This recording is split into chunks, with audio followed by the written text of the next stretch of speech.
Rajarhat union BNP আয়োজিত বাংলাদেশ জাতীয়তাবাদী দল বিএনপি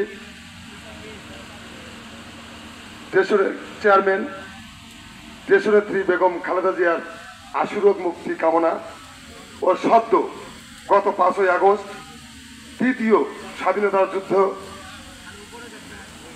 শহীদদের আত্মার মাগফিরাত কামনায় দোয়া মাহফিল ও আলোচনা সভায় উপস্থিত আজকে এই দোয়া ও আলোচনা সভার সম্মানিত সভাপতি উপস্থিত আজকের প্রধান অতিথি কুড়িগ্রাম জেলার মাটি ও মানুষের নেতা আমাদের প্রাণ প্রিয় অভিভাবক কুড়িগ্রাম জেলা বিএনপির সিনিয়র যুগ্ম সাধারণ সম্পাদক জনাব সোহেল ইসলাম কায়কোবাদ ভাই।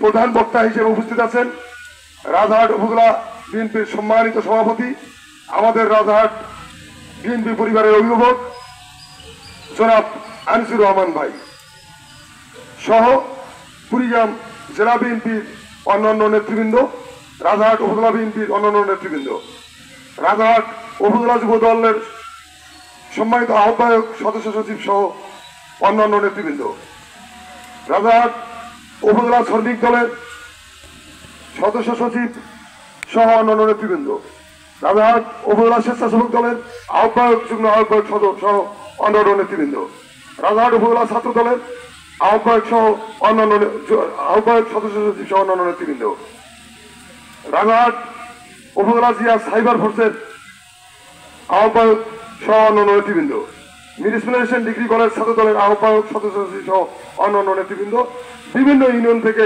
সভাপতি সাধারণ সম্পাদক সহ আগত অন্যান্য নেতৃবৃন্দ, আমার মঞ্চের সামনে উপস্থিত রাজারহাট ইউনিয়নের বিভিন্ন অঙ্গ সংগঠনের নেতাকর্মী ভাইরা সকলের প্রতি রইল আমার সালাম।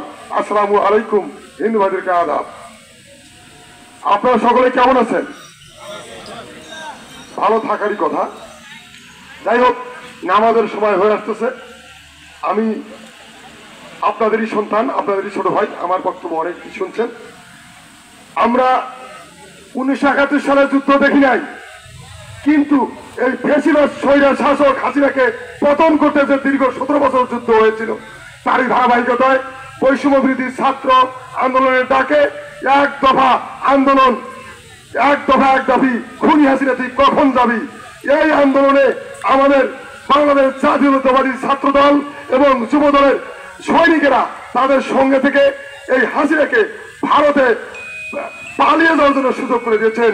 এই স্বাধীনতার যুদ্ধ তো আমরা সকলেই দেখেছি, তাই না ভাইরা?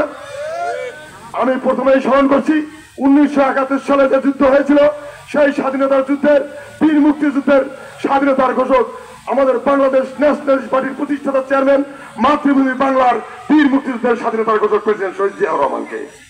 তৎসঙ্গে আমি আরো স্মরণ করছি গত 5ই আগস্ট যে যুদ্ধ হলো, সেই যুদ্ধে 800-র অধিক শহীদ হয়েছেন, যাদের আত্মার মাগফিরাতের জন্য আজকে আমরা এই দোয়া এবং দোয়ার মাহফিল আয়োজন করেছি।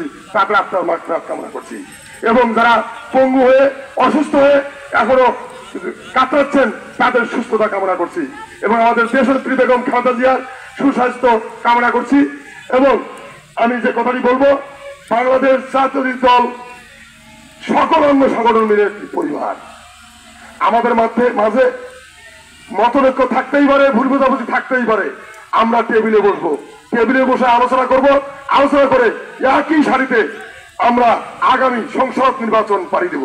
যে সংসদ নির্বাচনে আমরা চাতক পাখির মতো চেয়ে আছি যে কেন্দ্রীয় নেতৃবৃন্দ যেন আমাদের নয়নের মণি কুড়িগ্রাম জেলা মাটি ও মানুষের নেতা সোহেল ইসলাম কায়কোবাদ ভাইকে কুড়িগ্রাম 2 আসনের মনোনয়ন দেন, সেই আশায় আমরা চেয়ে আছি। কি ভাই, আপনারা আমার সঙ্গে একমত?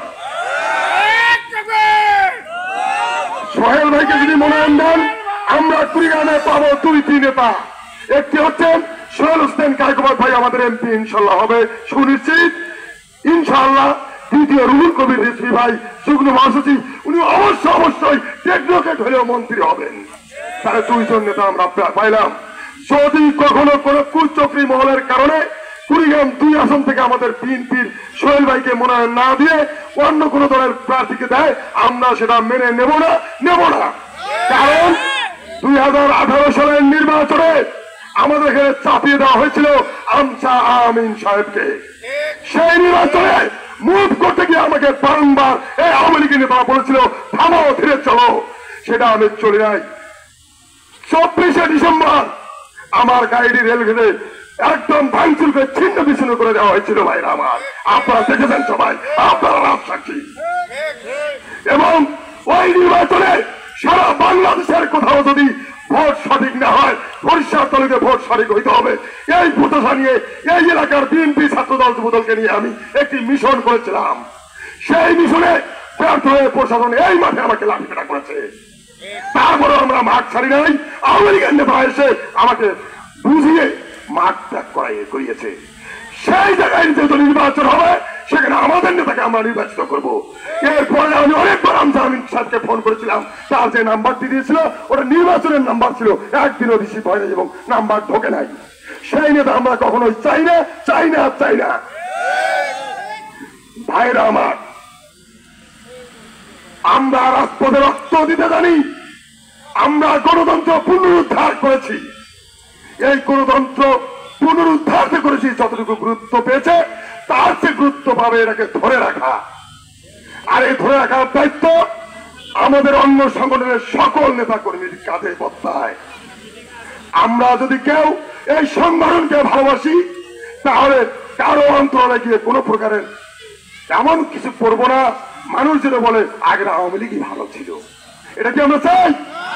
তাই যদি না চাই, আমি সকলের অনুরোধ করে বলছি, সতর্কবার্তা দিচ্ছি। অনেকেই অনেক কথা বলবে, কারো কথায় কারো ভাবে পা দেওয়া যাবে না। আওয়ামী লীগের